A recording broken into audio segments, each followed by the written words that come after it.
500,000. 500,000. Just to be clear, what are you? Prime. You're prime? Top notch. What makes you prime, top notch, Wu-Tang? I mean, I have everything that you could possibly ask for as far as brains, beauty, ambition. I would build my man up to be everything he wants to be in this world. I'm the best investment he would ever make in his life. What the She claims to have everything you could possibly ask for, and likely believes this. However, the dialogue in her own head has no place in reality because, unlike lying, hamstering requires the subject to believe that the statement she's making to be true. What a loser. This requires the logical processing functions of the brain to shut down in favor of the emotional parts. Dissociation like this is a coping mechanism for many modern women, for if she can't sell herself a false narrative, she'll find it much more difficult to manipulate men into holding her in higher regard. According to this commentator, modern women have an innately powerful capacity to be entirely delusional in a self-serving manner. Unhindered by logic and aided by dissociation, modern women are masterful liars. They're so good at lying to themselves that lying to you is simply a byproduct of their own delusion. Which is enforced by society because my little princess, those weak beta males that raise daughters where they spoil them and never say no and they're spineless, and they do the same with their wives. This cycle starts because of men in weak households or men not present at all. Now it's being reinforced on a societal level through social media where they read a comment or, just post a picture of yourself and you get 1,000 yes, queens, boss, babe. Oh my God, you're the hottest. Oh, I can't believe you're so beautiful. They gas each other up constantly all the time. So they do live in like a delusional world within their mind that they think is reality, but it really isn't. But society reinforced it. This is why most of this shit only happens in the West, because you go in other parts of the world, when people rate themselves, we've seen the videos before. It'll be like, how attractive do you think you are? And the girl's like a 4, a 3, maybe a 6, like reality. It's based in reality because there are consequences to being delusional in a world where you're given responsibilities from the family. You're expected to go out and earn. You're expected to go out and work and help and look after the cousins and the little sisters and the little brothers, or help look after the parents. And you see the reality of the world and what it's like actually being a functional adult. You're not in some ultra rich, modern, decadent society where your mistakes have no consequences and accountability is non-existent. You're allowed to constantly make mistakes because the government will come save you. Some simp will come save you. Somebody, a spineless daddy, will come save you. You can make an OF and make millions of dollars. You could be saved. Nothing you do matters because there's a financial bailout for you in every angle imaginable. Now, it just depends how shameless you want to get. Now, the more shame you have, the harder it'll be for you. But we live in a society where, as a woman, the less shame you have, the more you're given. So why not be delusional? Why not sell your butthole for $5.99 and make millions? Why not? You are rewarded. My shit's exclusive. I've invested in my body. I have a $150,000 body. No one barely touches me. Yes, you can see me on Instagram because I'm paid to do that. But nobody touches me unless a man, yes, does take care of me. I like bosses. I like millionaires. I like someone who's going to mentor me, teach me, and invest in me and get me to my highest level as well. And just to be clear, what's a $150,000 body? 4 BBLs, 2 breast augmentations, obviously Botox, lip injections, and then I had the fat buckle removed out of my cheeks. I don't give a shit. Many men don't appreciate Botox, augmented bazookas, hot dog lips, and gelatinous hind parts. Most men don't even like makeup. Look at this clip, which shows a before and after. A majority of men would prefer the natural look because authenticity is important. I do not take my makeup off without a melting balm, okay? And you shouldn't either. Later. Okay, now we moisturize it with our Touch of Dewy skin cream. This is wonderful. All clean. And while on the topic of inauthenticity, watch out for special effects because we're living in an increasingly fake world. I don't hate filters. They do not change my perception of my own beauty when I take it off. Like, they don't make me hate myself. However, you will never, ever catch me using a filter. Proof that social media is fake.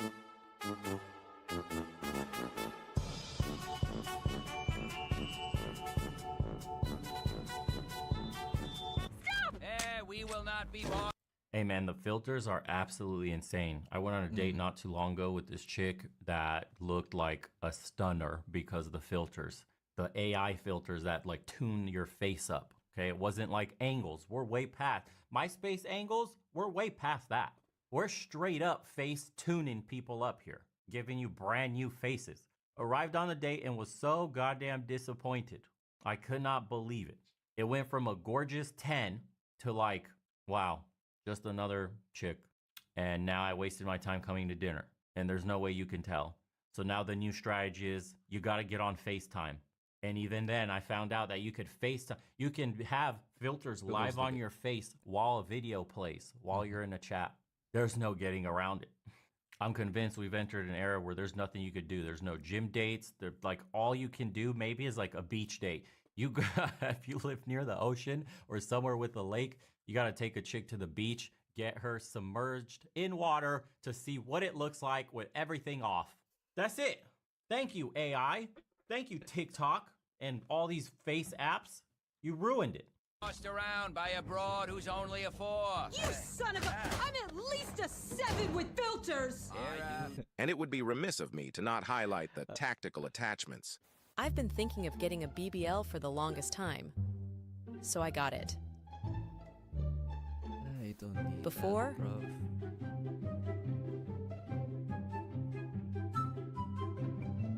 after.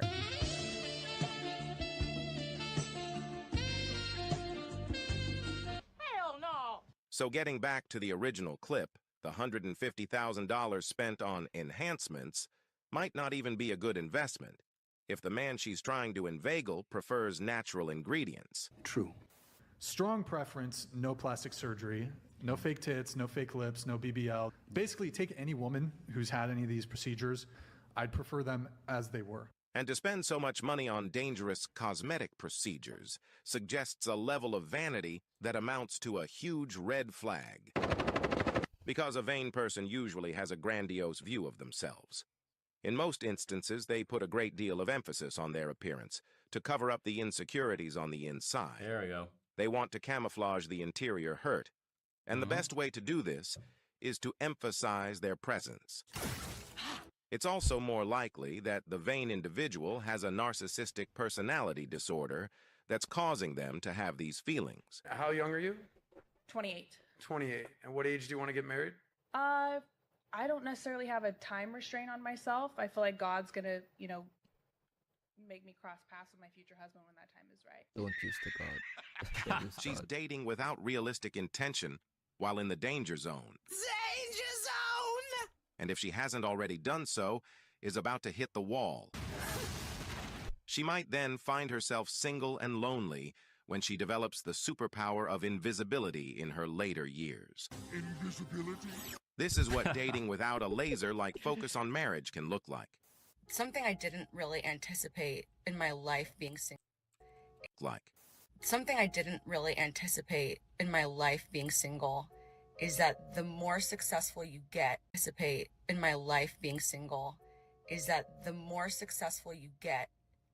the more single kind of hurts. I am a very independent person. I pride myself on I can do anything alone. You've seen me talk about it on here. But I'm at a point in my life right now where I am arguably the most successful I've ever been personally. 4 to 1, she dies alone. I'm more financially secure than I've been in many years. 4 to 1, she dies alone. I'm more financially secure than I've been in many years, all doing things that I built myself.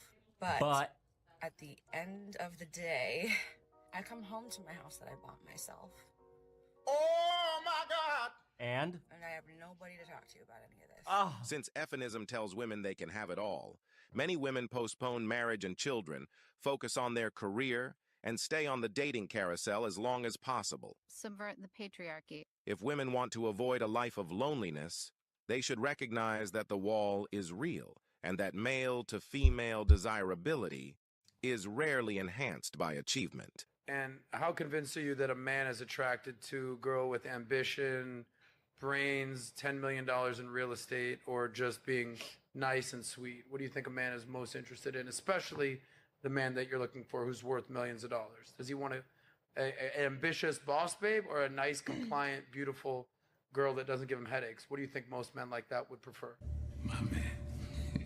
I'm not looking for what most men or most women You should are be, because you want that kind of guy, so you should be. What do you mean? No, I'm looking So for I'm like asking- that 1 in a million where you're looking at like Grant and Elaine Cardone. You're looking at Okay. like, you know, power couples, Jay-Z, Beyonce. Those people are building an empire together and they're equally So contributing. I respect on that, but let's play in reality right now. You're not going to marry Jay-Z or Grant Cardone. For the sake of this conversation, you're going to marry some No, my successful own. guy. I'm gonna have exactly, my own. exactly. So that guy, how much is he worth? Close. Make up a number. 100 million. You serious? She's full of champagne wishes and caviar dreams. As a What in the world, bro? $100 million. You're 28 years old at the time of that video, apparently. You've had hundreds of thousands of dollars worth of work just to keep up a look that younger women have naturally. You're not even dating with any intention to find this man. You're just going to let the stars align and he's going to come into my life. 100 millionaire. And then you expect the 100 millionaire to pick you. Why wouldn't the 100 millionaire pick 10 20-year-olds that each give him a taste of novelty day after day after day? Unreal. Wow. That level of delusion, touche. of 2023, there are 25,490 centimillionaires in the world. 9,730 live in the U.S. This means she's only willing to choose from a pool of men who'll amount to a fraction of a % of the population. What? The rationalization hamster has a lot to answer for because the deluded, vain, and conceited often live in a fantasy world. Okay, so that guy that's worth $100 million, go with me here now, Kay. Does he want a boss babe who's trying to sell real estate or a nice, lovely, compliant girl who's willing to get on his schedule? What do you think that guy wants? Good question. Well, I only date men that are at that high No, caliber. I'm asking what you think. I don't care what you think. I want to know I think they want me. what he They're thinks. constantly pursuing me. What do you mean? Why aren't you married to one yet, though? Because I don't want to be married to one yet. I thought you just I've been said you building was- my own business. But I thought I've you- been proposed to twice and turned it down. It wasn't the You right one. turned down a guy worth $100 million twice? 50 million, but yes. Why in the world would you turn him down? Because I still had things to do. So you think that you're just going to go find another guy worth $50 million is ready to wipe you up? No, I like I said, 100 million. I like to Okay, double so down. the $50 million guy was just too poor for you. No, he just wasn't the right one. You do realize there might be people in the comments calling you absolutely delusional right now. That's Do you fine. realize that? I don't care what they have to say. That's nonsense. In 2021, there were approximately 215,000 individuals worldwide with a net worth of at least $50 million US. If we assume all of these individuals are male, this means she's turned down a 0.0027% offer of marriage. But is it any surprise that many modern women are delusional when advice of this caliber is imparted so frequently? So it seems that a lot of ladies are getting divorced before they turn 30. And as someone who got married at 26, has been separated for a little over a year, 32. Being in your 20s is the trenches. There is nothing better than being in your 30s, still being hot, maybe having a little bit of your own money, figuring out what you want to do with your life, everything. And having tried that married fantasy and realizing that it's maybe not all it's cracked up to be, and then you've got your whole life still ahead of you. So for all of those people who are stressed or feeling stressed about that, about being divorced, like it's good. Congratulations. Right. This all sounds like an attempt to quell the cognitive unease of failing at marriage and now being single. Leftover women who stubbornly strengthen their commitment to the strategy of casual dating often cope like this because the rationalization hamster is selling her a lie. And telling other women that divorce is something to be admired might well be an indication of low moral character. She's the village bicycle. Another quality of the vain is that they're exceptionally focused on material possessions. They believe that their accomplishments in life are all about material gains. They want the biggest and best homes, cars, clothes, jewelry, and anything else that gets them the attention they desire. Jay is worth $100 million. Okay, do you think about it, he cares how much money you make? No. You don't. Okay, let's stop there. Do you think he cares about your attitude? To an extent, yeah. To an extent. Yeah. He cares a lot about your attitude. Cares a lot about your attitude. But I have a great attitude. No, you don't. Oh my God. You're not worth $100 million, so your opinion doesn't matter. Am I living in a f***ing nightmare right now?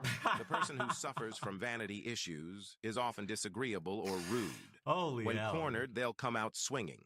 They'll put you down, resort to using derogatory terms, and do anything in their power to maintain their facade of perfection.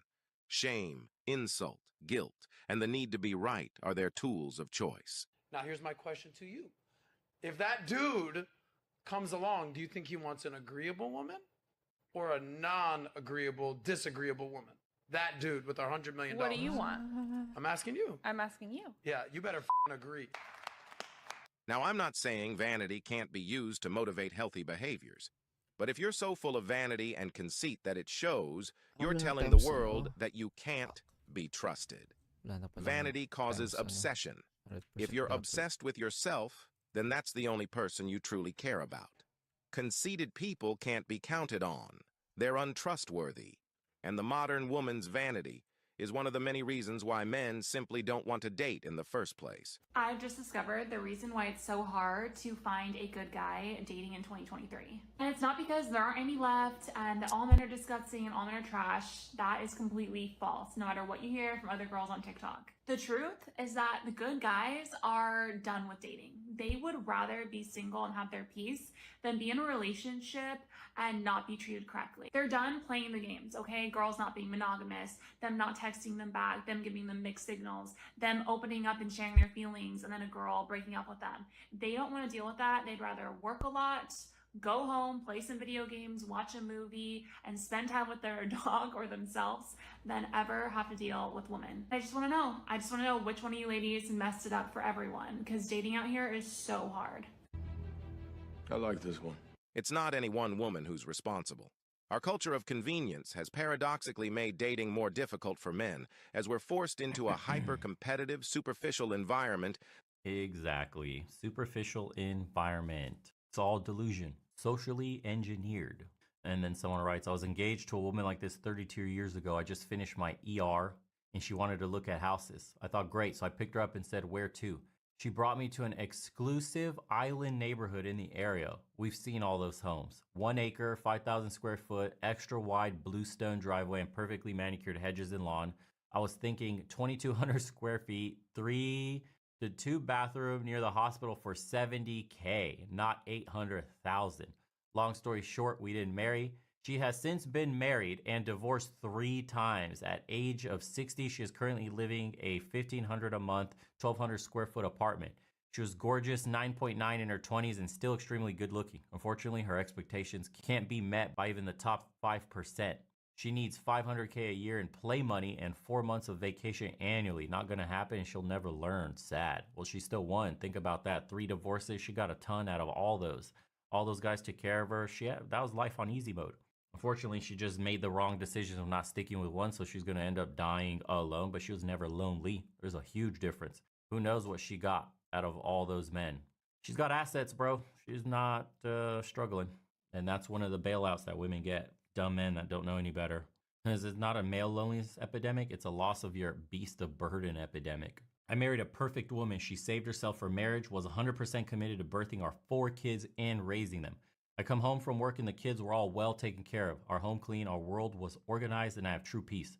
She waited until the kids were out of the house to resume her school studies and graduate with her bachelor's degree. She now works in our family businesses and helping to build our little empire.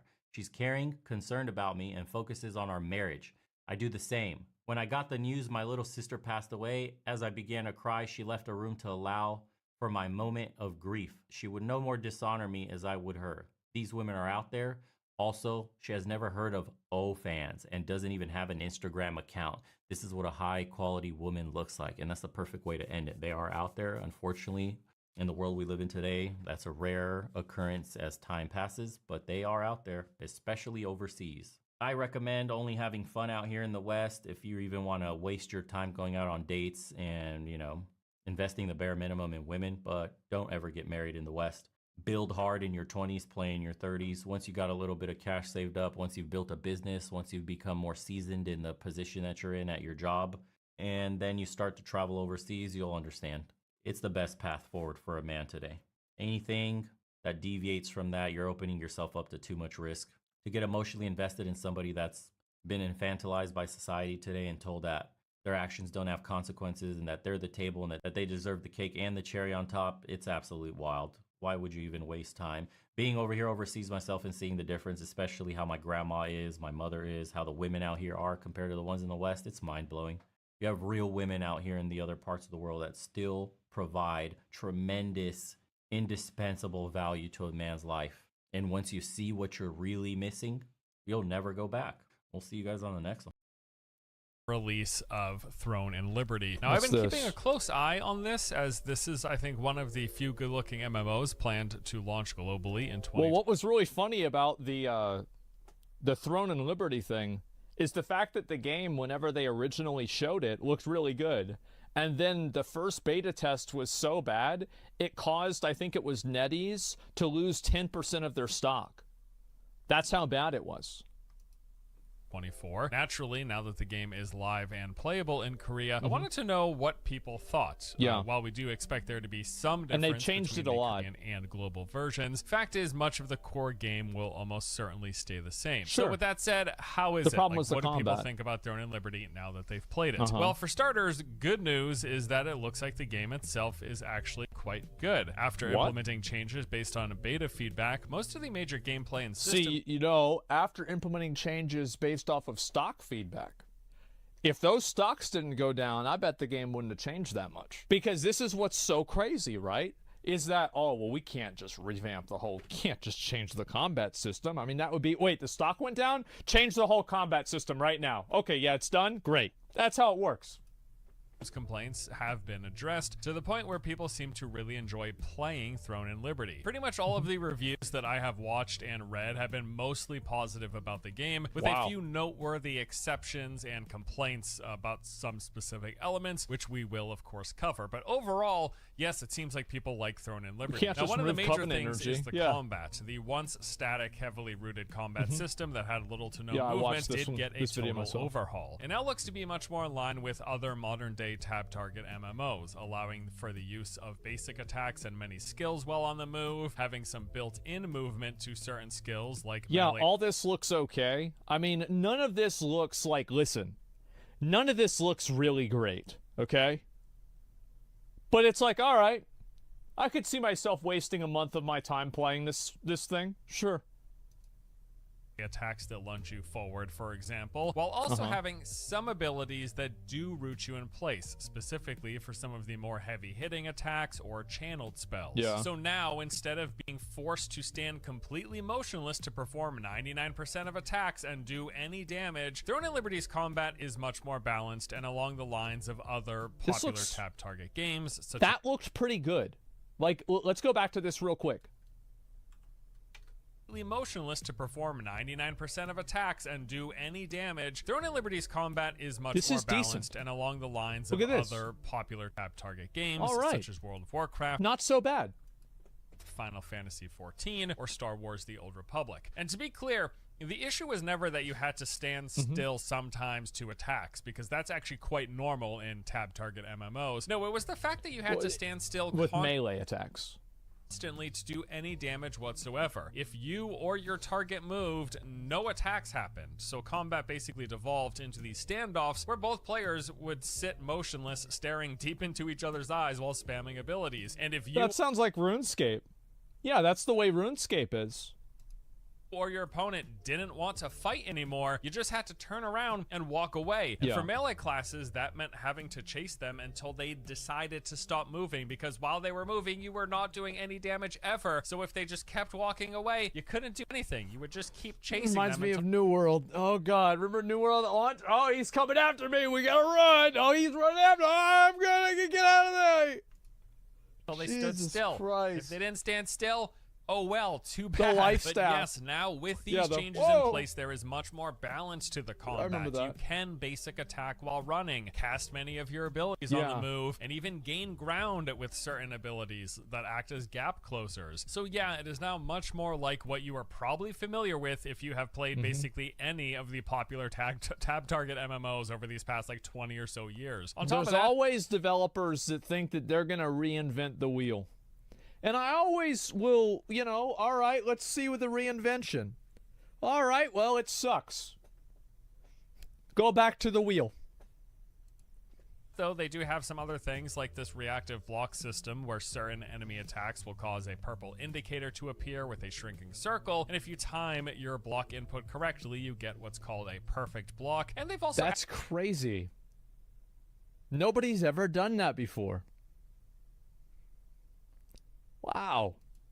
Added this action cam, which removes your cursor and causes mouse movement to swing both the character and camera in sync. This is basically added and ideal for playing with a controller, which makes a lot of sense as this game will be launching on consoles. It's basically counters for Lost Ark. And with these changes, player feedback that I've seen has basically been overwhelmingly positive. Every single review that I've watched so far has said it feels much, much better. Now, obviously, if you prefer action combat a la what is seen in Black Desert or Terra, well, you're going to be out of luck because that's not what this is. But if you enjoy the combat systems of World of Warcraft or Final Fantasy XIV or Arcade, Throne and Liberty should now... This is just like, in my opinion, I don't think that this is... It's not a 10 and it's not a 5. I think this is probably like a solid 7, it looks like. It's all right. Yeah, it's decent. It's decent enough for me to want to try and play the game. Smo's meant to be tab targeted. Yeah, it's hard to play an MMO that's not tab targeted. I'll be right back. Be much more up your alley. That said, I have heard that things start off pretty slow for the first like 15 or 20 levels. That's usually how games pick are. Up with time as you progress and get access to new skills. MMO-centric YouTuber Canon specifically told me that combat starts slow and feels akin to like the World of Warcraft classic warrior experience, where you're kind of auto-attacking, you get a few skills that you use on cooldown, but those cooldowns are relatively long. It's pretty simplistic early on, but towards the end game, as you unlock more skills and things progress, it gets a lot more similar to something like Arc Age's combat, which he said he personally really enjoys. Yeah, in general, I've heard really... Yeah, I mean, all that stuff looks fine to me. Like, at least so far, it looks okay. Positive things about the combat system, which is a big deal for me. Now, another thing to note is that Throne and Liberty is a classless MMO where your character abilities are determined by the weapons you use. So instead of picking a mage, tank, or healer, you select from two of the game's 7 weapons. There is the crossbow, dagger, greatsword, longbow, staff, sword and shield, and wand and tome. Each of these come with their own skill tree that has active and passive abilities, and then from that you select what you want, which is very similar to how it works in like New World or Albion Online. Yeah, exactly. It does seem that there is a lot of skill interaction, customization, and combo potential with you having 2 weapons equipped at a time, and as such having 2 skill trees to pull from. I was also happy to hear that the game will not require constant back and forth weapon swapping. Thank goodness. Instead, it looks like when you use a skill on your hotbar, it automatically swaps weapons for you. So say you're... I wish that they had that for New World. I think having to switch weapons manually feels like shit. And it doesn't, like, in Diablo 4, you can automatically switch weapons just by using a different ability as a barbarian. And in PoE 2, that's the possibility. Or that's the plan. This is possible to do that. So why can't we do that in New World? Because, like, in classic WoW, having to spam the macro, or in BC, spamming a macro to, like, swap your sword and shield and, like, your weapon on feels so fucking bad. It should be that you hit the button and then it automatically equips your sword and shield. Using the longbow and daggers. Maybe you open Diablo up from 4 range, did it. casting something like Ensnaring Arrow and Arrow Vortex. That will be using your bow. But then as the enemy gets closer to you, you may want to use your Shadow Strike for your daggers, but you won't need to manually swap to daggers. Just hitting the keybind for that ability will then swap weapons for you. This is a big relief to me, as probably one of the biggest annoyances with these dual weapon games like ESO, New World, or Guild Wars 2 is like the required constant manual swapping between weapons. That's what I dislike. It feels like shit. It just straight up feels like shit. Like, I really don't know what else to say about it besides that. You see what it sounds like every person ever in the game is going to be playing the exact same set of abilities at some point? Yeah, I mean, I think that's usually what happens, right? You just need to rebalance things regularly. Even PoE1 it feels bad. Yeah. Systems. Okay, so combat feels a lot better. There's more movement to it. If you like tab target games, if you like WoW, Final Fantasy XIV, if you liked ArcGauge, you'll probably like the combat system here. And while it is a weapon-based class system, I'm also happy to hear that there's no hotbar swapping required. All of that is really awesome. And that's really one of the biggest things for me. Like, the game feeling good to play is the #1 priority as to whether or not I'm going to want to play a game long term. That's the only thing that matters. If the game doesn't play well, then it's a bad game. It's literally that simple. I don't know why people think about, oh yeah, but the voice acting. Like, I give a fuck about the voice acting. Oh yeah, but the city, all the NPCs interact. But if you can pet the cat, I don't give a fuck. Second to that, in terms of importance, is actually just the content. combat. Like, what gameplay. Things are there to do, see, and experience the only thing that in matters. the game. As for Throne and Liberty, what do they got, and is you want a it any story? good? Watch a movie. It does appear like they have managed to deliver a traditional open-world theme park MMO. Much of what you expect with this sort of game is going to be here, with a few noteworthy elements. The game's open world has been one of the most praised elements outside of the combat that I have seen in every review. This is them on that massive, whale. Seamless, has no loading screens, instant teleportation. Holy even shit. Going from character creator to playing is almost instantaneous. Oh my and God, while you're wow. playing the game, there are tons of players. I have seen gameplay clips that Wait. easily... This actually doesn't look that laggy. We have 100 plus players all in a small confined area, and that gameplay looked to be running fairly smoothly. No, there's no way they could do that. That's gotta be like illegal or something. There's no way. It's gotta be fake, bro. Typical assortment of MMO questing will be in this open world. You'll be asked to kill X number of enemies, gather resources, interact with objects, find NPCs, or go and fetch an item. Again, about what you expect. Also, what's pretty great here is how good it looks. Just fantastic. The visuals of this game are really, really good. What has impressed me the most... I think the visuals are okay. I think the visuals are a 7. You know, it's not Elden Ring. It's not Path of Exile 2. It's good, though. It's good. From everything I've seen has been the render distance. I mean, you can see things from miles away. I love that, being able to see out into the distance like that. That creates a really immersive experience. It really feels like you're real. in this world when you can see clearly so far, and even more so when there's tons of players running around as well. And the game's traversal system really rewards exploration with the ability to glide. You've got a grapple hook, and I'm gonna be honest, guys. I feel like a lot of this looks really good. I'm gonna say it. I think it looks really good. Mantling, there's a lot of freedom of moving around and exploring in the environment. Now, what sort of activities besides those basic quests that I announced? Well, you've got open world events. Every single zone has these hourly public events that take place where you'll have to complete some task for a... Somebody says Elden Ring is Asmon's reference to everything. That's right, because it's one of the best games ever made. And every single game I will compare to that game, because that game is the standard of gameplay to me. You are exactly right. That is the standard of action gameplay.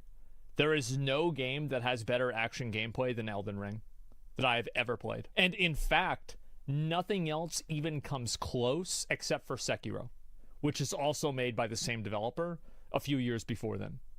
Reward, like collecting wolf tails or killing goblins or whatever. Sometimes these will be PvP flagged as well, so you'll have to fight off other players while attempting to complete your task. Killing players will even cause them to drop items if that quest has you farming for items. That's good that, like, you know, doing PvP actually rewards you in PvE as well. That way it's like people don't view it as like just a waste of time. It looks to involve mainly focusing on the main story quest as it rewards the most experience, but then also in between doing the main story, weaving in some of these world events, exploration quest to bump up your level during any main story quest bottlenecks. There's a few variety of dungeons in the game. There are open world non-instance dungeons, one of the things that I am most excited for. These are big sprawling areas that have tons of normal and elite enemy packs as well as bosses, but they're fully open, so players can come and go as they please. There's no New World has this, BDO has this. This is very cool. I like this kind of stuff.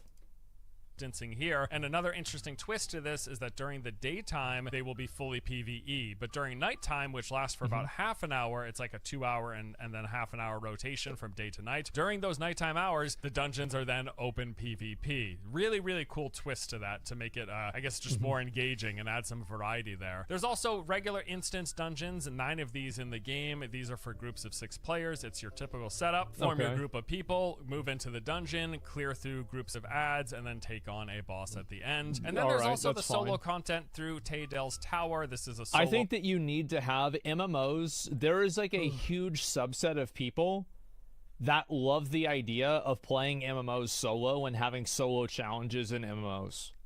I think, for example, like a lot of the RuneScape bosses that they've added have been solo bosses. You look at the Mage Tower. Like I remember some of my favorite content in Lost Ark was soloing the Guardians. I just think that's the coolest thing. Like I used to back in the day make videos of like my Warcraft character soloing bosses. Like if you go back to like my original YouTube channel from like, you know, 2008, that was just like my character soloing stuff. I thought it was so fucking cool. It's kind of dumb. I don't think so. I think that people like the idea of being able to take on a challenge and then show off that they were able to do that challenge to other people in like the open world. I don't think that MMOs need to be constrained by the, in my opinion, antiquated ideal that gameplay needs to be cooperative for a game to be an MMO. I don't think that's the case. Like boss tower climb as you move through these floors from one to the next, fighting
Did you know increasingly more challenging. It doesn't mean it's bad. Speaking of bosses, there are obviously. world bosses. It appears like they've got around 15 field bosses in the game, all located through various spots in the open world. These open world boss battles will be quite difficult and scaled up to the number of players, potentially again over 100. This and is all around He's across not doing the board, anything. it looks like boss fights do have some interesting mechanics from what we've seen. Things like, don't stand in the fire, crowd control ads. Well, it's like what this boss fight is, for example, right?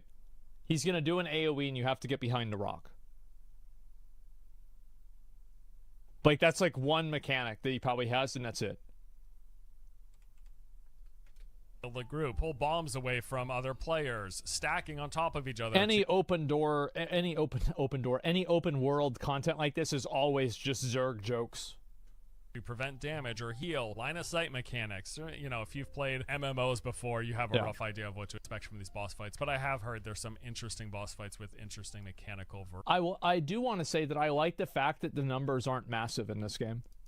variety. And then there is the open world PvP. PvP will be a big part of this game, but it is also up to your discretion whether or not you engage it. Any of the game's PvP will be clearly marked. There are timers that tell you when PvP events in the open world are going to be taking place. Like there will be certain zones. Yeah, certain zones become PvP zones. Fluctuate from being PvP flagged and then solely PvE. There's also those open world events which will sometimes be PvP flagged, but again, you can tell ahead of time exactly when this is going to happen. So if you want to avoid the PvP, you can, but if you enjoy PvP, there will be a lot of it on offer. And then also, it's worth mentioning from everything we've seen, there World PvP, like I think PvP in MMOs is good and important, but it should never be balanced around PvP, and PvP should never be like a deciding variable in a game like that, I think.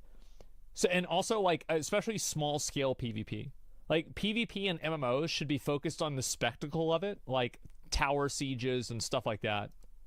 It's a really big focus like castle on attacks. guild play in this game. It is not required like for 3v3 much of the higher tier or content, 1v1 both in PvE and PvP. There's a guild ranking system with guild quest and contributions that level up your guild. This will do things like unlock new rewards, access to new skills, and open up new content. You've got a guild hall that will have vendors in it, as well as, of course, that looks your really other nice. guild members I running wonder how around. much you can and the guild hall customize it. also has a portal to guild raids, which are essentially instanced versions of those open world boss fights. And in terms of the basic gameplay, you want to be in a guild in this game. Well, it looks like it's going to work like this. You will be heavily incentivized to do a variety of activities. Which I'm a fan of that. Focus I like on the that. main story quest, because that is I think that, like, social cooperation, it's like a weird thing, right? Where I think that you should have a lot of solo challenges, but you should also have group challenges. I think that the beauty of classic WoW is that you had both, and playing in a guild should always be better, probably, than playing solo. Like, I'm not saying that you can't do anything if you're playing solo, but you should have, like, these capstone big challenges that you have to do inside of a guild. Is bang for your buck in terms of experience for leveling up, but that will be woven with doing world bosses, with doing open world PvP, with doing exploration quest and zone events. I've been told that everything is basically worth your time in the leveling up process. You won't have to choose between doing what you find most fun, like maybe I really like PvP, but it really slows up your leveling process. Well, apparently everything that you do, all of these various open world activities, will be rewarding towards your game progression and is worth your I think you just have separate content for solo and group. It's so much easier to make and test solo content than anything takes multiple players anyway. Yeah, you're definitely right. Like, I would just like to see both. Time to do. Speaking of progression, let's talk about that. Now, back during the beta, which had all of the autoplay features, which have since been removed, progression speed was a major complaint. Leveling up your character, your skills, acquiring gold and materials, everything took forever and felt overly grindy. But now, with the removal of the autoplay features, they basically retuned all of the game's progression and farming speeds. The time required... That's easy, yeah. Perfect. Problem solved. Like, this is one of the things that, like, this is why it's important to have, like, people that play games that are, like, more serious about it, because they will run into these problems, like, more quickly than casual players. And that's what I was talking before about, like, PoE. Like, because really the end game is what's going to matter. Most people that are going to play the game in any serious capacity will hit the max level. And then what do you do whenever that happens? to level your character and skills was drastically reduced. The amount of gold and materials acquired from all sources was increased, and to go along with that, the resources required for things like crafting and upgrading stuff has been reduced. Basically, across the board, the game was made way less grindy. Now, that said, it is still an MMO. It is still a Korean MMO. You need to have a gear grind. And, like, I played Once Human as well, and I feel like the gear grind in that game is, like, really not that great at max level. Like, just so you guys know, I played that game so much that my character is level 50. I have every single thing maxed out. I have a legendary weapon that's plus 10 and another weapon that's plus 10. All of my armor is fully upgraded. I've done everything. And it was kind of a... there's not really much else to do. That's it. Yeah, already? Yeah, I'm already done. Beat everything.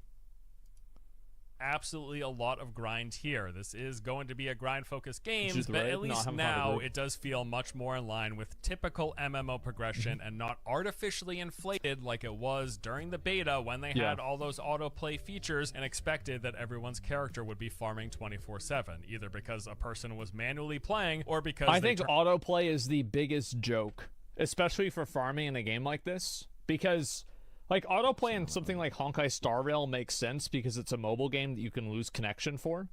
But like a PC-based MMO, like autoplay has no business being in the game. And I just think that a game would be better designed if you rebalanced it around not having it. Because really, like, so you have two different things. So what's autoplay for? Autoplay is for easy, repeatable content that players don't want to do. Okay, well then why have it? Why not remove the need for autoplay and then also remove autoplay, take the entire thing out of the game, and it doesn't matter. Just completely get rid of it. Turned on the autoplay features and left their game running. Yeah, it if, is really if something awesome can be to hear autoplayed, that it's the boring. game itself seems to be really fun to play. The gameplay has been drastically improved, and it's got a lot of interesting open world content. They really do seem to be delivering a solid open world theme park MMO. However, the bad news is that, as predicted, it is pretty much confirmed at this point that the game is very pay to win. What? No! No, who could it? No way! No, bro, really? Can you believe that? How could this happen? Starters, the cash shop called Lottie's Star sells the following. You can purchase the premium currency, which is known as Lucent, and with that currency, you can do things like purchase emotes for your character or cosmetics to look pretty. That's fine. Or you can purchase items that remove the experience loss on death, and it turns out that if you get 20 of these deaths that have this kind of stacking debuff, you eventually get reduction to things like your movement speed, which is pretty awful. So trying to reduce... Oh, that sounds off. That sounds terrible. So you lose experience whenever you die? This death penalty will be pretty important. But then probably the biggest, most glaring thing is the fact that the game's marketplace is essentially a real money auction house. Players who find good weapons and gear can post them on the marketplace, and then those items will be purchased by other players with Lucent, which is... And then... Okay, so again, I made a chart for this in case anybody wasn't aware of this. Let me see if I can find it real quick. This was a... let me see if I can find this. It'll take a minute. Yeah, here we go. Okay, so this is a chart that I made in order to be a tool that people need to understand... the way that the games are, okay? So, basically, pay-to-win trash is whenever you just spend money to buy gear, but if you spend money to buy gold that buys gear, then it's not pay-to-win. That's how it works, guys. I think I had a better one for this, too. What? Yeah. I'll find it. Give me a minute. Fuck.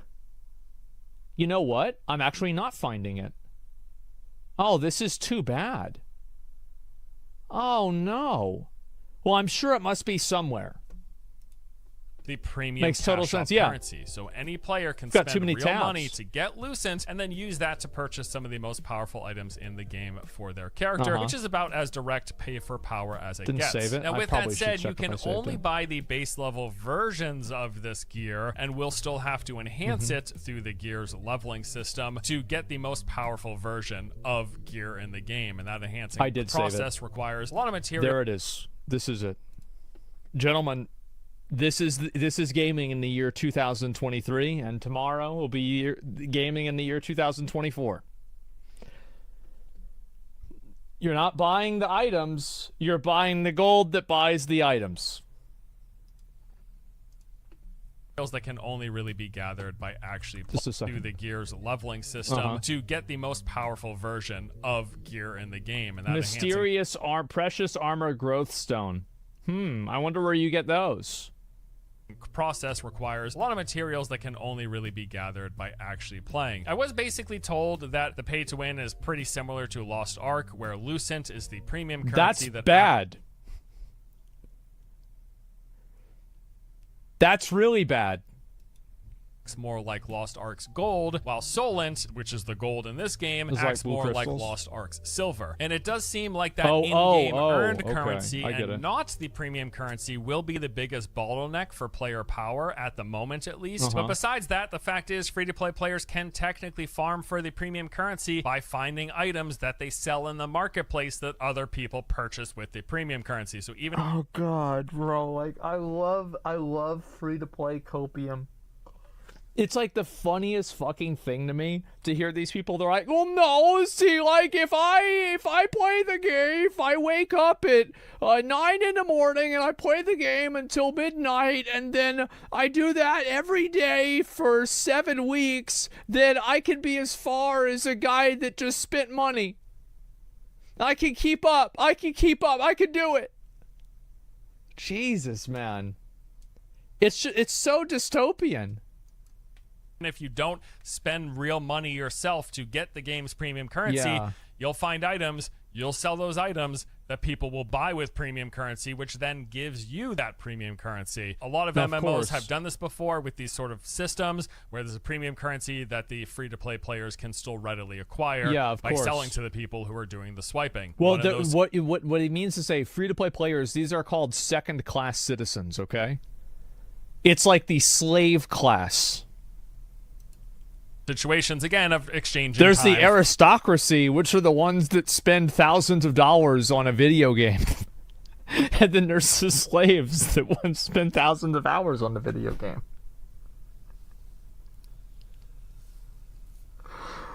Oh god, how do we get here? It's just so fucking ridiculous. Everything about this is so fucking ridiculous.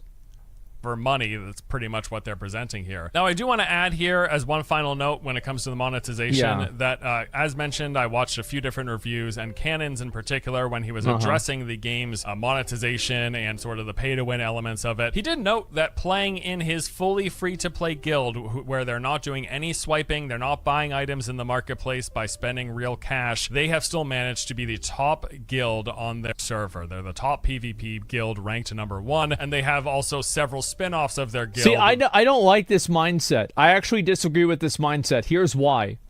It's because just because you're able to overcome an obstacle doesn't mean that the obstacle isn't there. Like, yeah, there are people that can jump over a hurdle, but they still had to jump over a hurdle. And so I think about it like this. If you, let's say you're in shape, right? You're an in shape guy, and you're running a race, and you've got to jump over 3 hurdles, and the person next to you is Nakado Avocado. You're probably going to beat him, right? You're going to get there, you're going to get to the end before he does. It's Boogie. You're going to get to the finish line first, right? Okay. So what happens whenever it's you that has to jump over the hurdles, but there's another guy who's as equally in shape and physically capable as you are who doesn't have to jump over the hurdles? Then who wins? He wins. Because he didn't have to do that. And that's the point. Just because you can overwhelm and beat a player that spends money by being free to play doesn't mean that a person of your equal skill couldn't be in a better position than you are just simply by spending more money. It's like a force multiplier. You have a chance though? Sure. But am I the only person? Like, if I feel like, so this is the way I look at it. And this doesn't make me not want to play the game.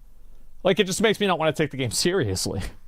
So like, if I know that the only difference between me winning and losing is spending money, then I don't really care about the game. There's no meaning in it. Like, and this is somebody I could